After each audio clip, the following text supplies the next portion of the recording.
Madam చెప్పండి, మనం రీసెంట్గా చూసుకున్నట్లయితే ఆ విమెన్ రిజర్వేషన్ 33% ఏదైతే వీగిపోయింది అని చెప్పేసి చాలా వరకు మెయిన్ మీడియాలో, సోషల్ మీడియాలో చాలా ట్రోల్ అవుతుంది.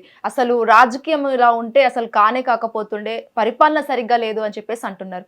మరి ఏంటి మేడం ఈ సినారియో అంతా ఓవరాల్గా ఏంటి మీ అనాలిసిస్ ప్రకారం? ఇప్పుడు ఉమెన్ రిజర్వేషన్ 33% రిజర్వేషన్ బిల్లుకి 2023లోనే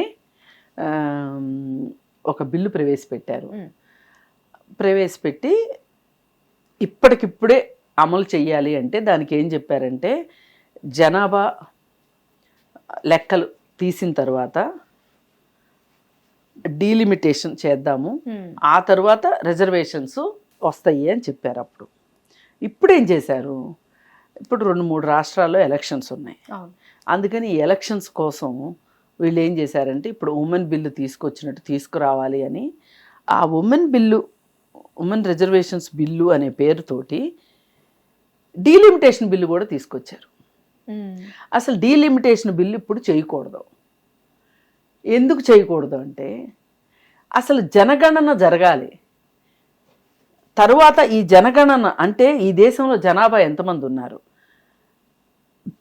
ఏ కులం వాళ్ళు ఎంతమంది ఉన్నారు, ఎస్సీలు ఎంతమంది, ఎస్టీలు ఎంతమంది, బీసీలు ఎంతమంది, ఓబీసీలు ఎంతమంది,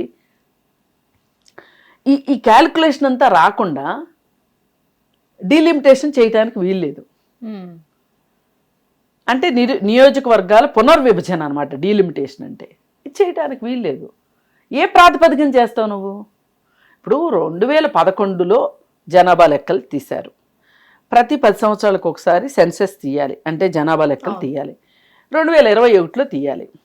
అయితే 2021లో ఎందుకు తీయలేదంటే కరోనా వచ్చింది కాబట్టి అందుకని తీయలేదు అన్నారు. Okay, that's valid reason. 2021 అయిపోయింది, 22 అయిపోయింది, 23 అయిపోయింది, 24 అయిపోయింది, 25 అయిపోయింది, ఇప్పుడు 26లోకి వచ్చాం. నువ్వు ఈ సంవత్సరం జనగణన చేసి భారతదేశ జనాభా ఎంత అనేది లెక్కలు తీసి ఆ లెక్కల్లో ఏ కులం వాళ్ళు ఎంతమంది ఉన్నారు అనేది తీస్తే దాని ప్రకారం డీలిమిటేషన్ చేస్తే కరెక్ట్గా ఉండేది. ఇప్పుడు ఏం చేశారు, జనాభా లెక్కలు తీయకోకుండా డీలిమిటేషన్ చేయాల్సిందే, అంటే నియోజకవర్గాల విభజన చేయాల్సిందే అని చెప్పి పెట్టారు. దీనికి రాజ్యాంగంలో 131వ సవరణ అని చెప్పి మొదలెట్టి 3 బిల్లుల్ని ఒకేసారి పార్లమెంట్లో ప్రవేశపెట్టాలనుకున్నారు. ప్రవేశపెట్టాలనుకున్నప్పుడు ఒకటి women reservation bill, 2 delimitation bill, ఇంకొకటి కేంద్ర పాలిత ప్రాంతాలకు సంబంధించిన బిల్లు ఒకటి. ఈ 3 బిల్లులు. విపక్షాలు ఏమన్నాయంటే, అసలు నువ్వు అఖిలపక్షం పెట్టండి,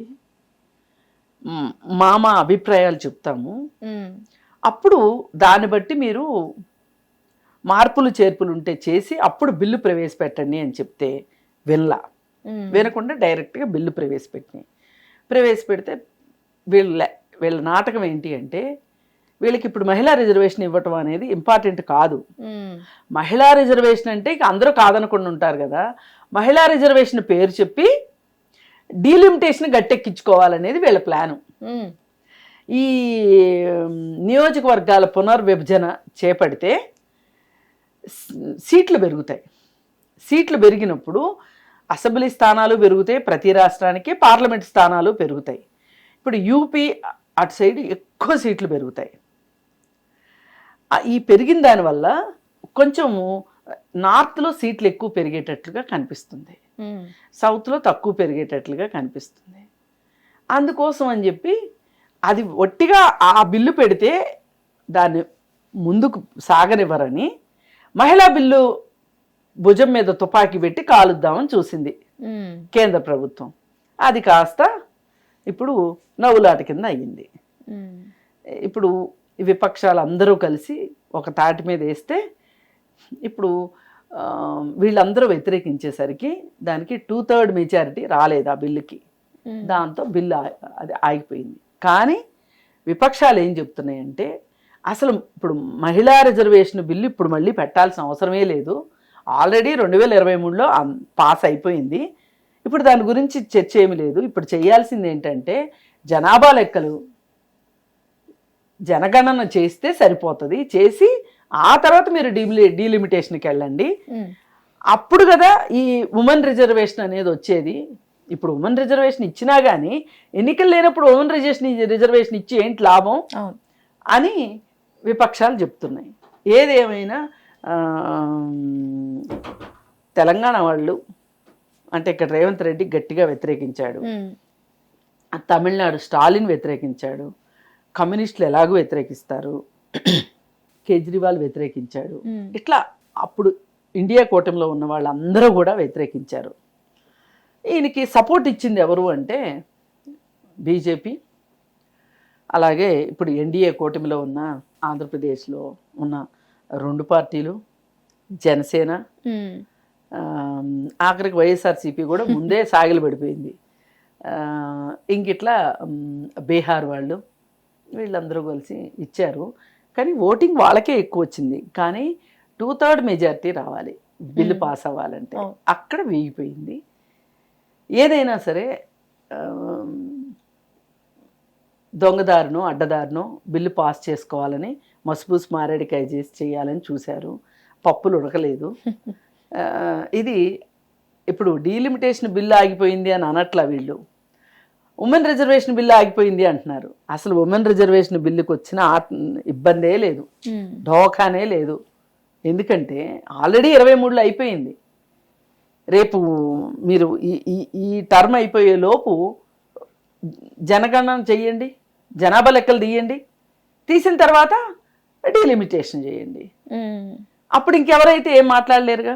అంటే వాళ్ళు ఎంతకీ బీజేపీ వాళ్ళు ఏమనుకున్నారంటే వాళ్ళకి అనుకూలమైన, వాళ్ళకి ఓటు బ్యాంక్ బాగా ఉన్న చోట్ల సీట్లు ఎక్కువ వస్తే ఫ్యూచర్లో కూడా వాళ్ళకి అధికారానికి దెబ్బ ఉండదు అని అనుకున్నారు. అనుకుని ఈ కుప్పిగంతులన్నీ వేశారు. ఏదైనా కానీ దక్షిణాది ప్రజల విజయం అనే చెప్పుకోవచ్చు దీన్ని. అదెందుకు మేడం అలా అంటారు? అదెందుకంటే పూర్తిగా వ్యతిరేకించింది ఇటు సైడే, డిఎంకే బాగా గట్టిగా వ్యతిరేకించింది. కర్ణాటక తెలంగాణ అంటే కాంగ్రెసే ఉంది కాబట్టి సరే, కేరళ ఎలాగూ, వెస్ట్ బెంగాల్. ఇప్పుడు నిరసన దేశం మొత్తం మీద చెన్నైలో జరిగినంత నిరసన ఎక్కడా జరగలేదు ఈ బిల్లుకు వ్యతిరేకంగా. వాళ్ళైతే ఏకంగా బిల్లు కాగితాలు కూడా తగలబెట్టారు, నల్ల చీర కట్టుకొని నల్ల డ్రెస్సులు వేసుకొని వాళ్ళు నిరసన తెలియజేశారనమాట. అలాగే పార్లమెంటుకు కూడా వెళ్ళేటప్పుడు ఆమె నల్ల చీర కట్టుకొని వెళ్ళింది కనుమొళి, రాజ్యసభకి వెళ్ళేటప్పుడు. ఎందుకంటే వీళ్ళు చేసే పనులకి అంత అసహ్యం వేస్తుంది. అసలు బీజేపీ చాలా చాలా ఒక రకంగా వాళ్ళు ఏదనుకుంటే అది చెయ్యాలి అనే ఒక ఉద్దేశంతో బండగా అయినా సరే జనాల మీద వేసి రుద్దాలి అనుకుంటున్నారు. పైగా కనుమొళి ఈ సందర్భంగా ఇంకొక మాట కూడా అన్నది, నారీ శక్తి వందనం బిల్లు అని ఎందుకంటారు? అసలు మాకు దండం పెట్టాల్సిన అవసరం ఏంటి? మాకెందుకు ఈ ప్రత్యేక గౌరవాలు? మా హక్కులు మాకు ఇవ్వండి చాలు. మేము మీతో పాటు మనుషులమే, మీ పక్కన నిలబడతాం, మీతో కలిసి నడుస్తాం, మీతో కలిసి పోరాడతాం. అంతేగాని మాకు మీరేంటి దండాలు పెట్టేది? మా హక్కులు మాకు ఇవ్వండి చాలు, మమ్మల్ని ఏం గౌరవించక్కర్లేదు అని చెప్పి చాలా మాట్లాడింది కనుమొళి. చాలా చక్కగా చెప్పింది అనమాట. నేను మొదటి నుంచి నేను కూడా అంతే. అసలు మీ గౌరవాలు ఎవరికి కావాలి? ఇప్పుడు బస్సులో లేడీస్కి సీట్లు కొని పెట్టారు, అక్కడ రాస్తారు మహిళలను గౌరవించటం మన సాంప్రదాయం. రైట్, అవును. వారి సీట్లలో వారినే కూర్చొనిద్దాం, వారి సీట్లలో వారినే కూర్చోబెడదాం అనుకున్నప్పుడు గౌరవం ఎక్కడి నుంచి ఎందుకు వచ్చింది? అసలు గౌరవం ఏంటి? మా హక్కది ఇదనమాట. ఇక్కడ ఇలాంటి పనులు చేస్తా అంటే గిల్లి తొడపాసం పెట్టి జోలబాడినట్టు చేస్తున్నారు. మహిళల్ని వాళ్ళ సాధికారత ప్రకారం మహిళల జనాభాకు తగ్గట్లుగా వాళ్ళకి సీట్లు ఇవ్వండి. అలా సీట్లు ఇవ్వని కాడికి మీరు అసలు మహిళా వ్యతిరేకులు నన్ను అడిగితే. ఈ దేశంలో మహిళల సమస్యల గురించి మీరు ఎంత పని చేస్తున్నారు? మీరు ఏం చేస్తున్నారు? మహిళలకి నిర్భయ చట్టం వచ్చింది, అమలు చేస్తున్నారా? నిర్భయ ఫండ్ ఉంది మనకి. అసలు నిర్భయ ఫండ్ ఏది? చట్టాల పట్ల అవగాహన కలిగిస్తుంది ఏది?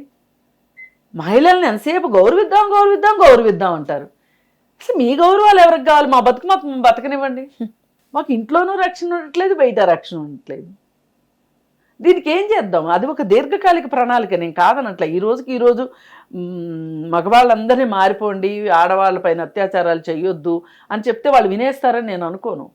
కానీ దీర్ఘకాలిక అదొక పెద్ద పోరాటం అయినప్పటికీ అది ఎంత సుదూరం అయినా సరే నడవటం మొదలెడితేనే కదా దూరం తగ్గేది. అవును. అందుకని ఏ రకంగా చూసినా సరే మీరు మహిళలకి మేము గౌరవిస్తున్నాం. ఇప్పుడు ఈ బిల్లు వీగిపోవటానికి కారణమైన వాళ్ళందరికీ మహిళలంటే గౌరవం లేదు, మహిళలంటే ఇష్టం లేదు. మీ ఇంట్లో మీ తల్లి, మీ చెల్లి, మీ అక్క, మీ భార్య, వారందరినీ ఒక్కసారి గుర్తు తెచ్చుకుని ఓటేయండి అని చెప్పి మోడీ గారు చెప్పారు. అది చాలా హాస్యాస్పదంగా ఉంది. హత్రాస్ ఘటన కావచ్చు, ఉన్నావు ఘటన కావచ్చు, ఇట్లాంటి ఘటనల్లో మహిళలకి జరిగిన అన్యాయం గురించి మీరేం చేశారు? గుజరాత్ అల్లర్లలో బిల్కిస్ బాను అనే ఆవిడ పిల్లల్ని చంపి ఆవిడని అత్యాచారం చేసి ఆవిడని నానా రకాలుగా ఇబ్బంది పెట్టిన వాళ్ళు ఎవరైతే ఉన్నారో వాళ్ళకి శిక్ష పడితే వాళ్ళని పెరోల్ పైన విడుదల చేయటం, అలాగే వాళ్ళ శిక్షాకాలాన్ని తగ్గించటం, పైగా వాళ్ళని ఆ ఊర్లో తీసుకొచ్చి ఆ అమ్మాయి ఉన్న ఊర్లోకి తీసుకుని వచ్చి వాళ్ళకి సన్మానం చేయటం, బాధితురాలకి ఎంత భయం వేస్తుందండి. అవును. పైగా వాళ్ళకి మిఠాయిలు తినిపించటం, పూలదండలు వేయడం చేసి అక్కడ అనౌన్స్మెంట్ ఏంటి అంటే చట్టం మొత్తాన్ని పక్కదారి పట్టించేటట్లు సద్బ్రాహ్మణులు అత్యాచారాలు చేయరు అని. అంటే ఇప్పుడు వీళ్ళు సద్బ్రాహ్మణులు కాకుండా అయిపోవాలి, లేదు వీళ్ళు అసలు ఈ నేరం చేయలేదనైనా అంటే చెయ్యని నేరానికి శిక్ష పడింది అని చెప్పాలనే కదా మీ ఉద్దేశం. ఇట్లా మీరు మహిళలకి రక్షణ కల్పించట్లేదు, వాళ్ళ హక్కులకి రక్షణ కల్పించట్లేదు, వాళ్ళ పట్ల మీరు జవాబుదారీగా లేరు అనే సంఘటనలు ఈ 12 ఏళ్లలో ఎన్నో జరిగినాయి. అవన్నీ వదిలిపెట్టి వాళ్ళ అసలు తెల్లవారిందో లేదో మాకు ఇప్పుడే గుర్తొచ్చింది మహిళల సాధికారత అని చెప్పి వాళ్ళ రిజర్వేషన్ బిల్లుని తీసుకొని వస్తే వీగిపోయింది. అది ఒక్కటే పెట్టండి. అసలు ఒకసారి పాస్ అయిన బిల్లును మళ్ళీ పెట్టాల్సిన అవసరం లేదు. మీరు ఒకవేళ మీకు అంత సరదాగా ఉంటే మళ్ళీ ఓటింగ్ కావాలని ఉంటే డీలిమిటేషన్ని జోడు చేయకోకుండా మహిళా రిజర్వేషన్ బిల్లు ఒక్కటే పెట్టండి. ఎందుకు పాస్ కాదో చూద్దాం. అందుకని బాగా అసలు కర్రు గాల్చి వాత పెట్టారు మోడీకి అని చెప్పొచ్చు. అయితే ఈ విషయంలో ఎక్కువ నిలబడింది మటుకు సౌత్ వాళ్ళే. Right, thank you so much madam. So చూసారు కదా, ఇది ఇవాళ ఎపిసోడ్. మరో ఎపిసోడ్తో మళ్ళీ ముందుంటున్నప్పటిదాకా కీప్ వాచింగ్ హిట్ టీవీ. నమస్తే. హిట్ టీవీ యాప్, ఇందులో short news, live news, entertainment shows, movies, digital magazines తో పాటు మీ జిల్లా వార్తలను కూడా ఫ్రీగా చూడొచ్చు.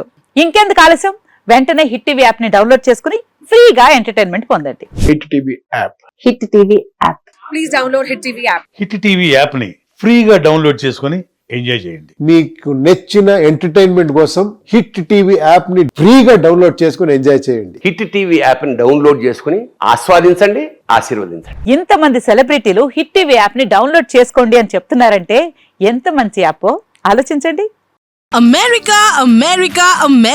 అమెరికాలో చదవాలనుకునే వాళ్ళకి విశ్వసనీయమైన పేరు మన శౌర్య కన్సల్టెన్సీ.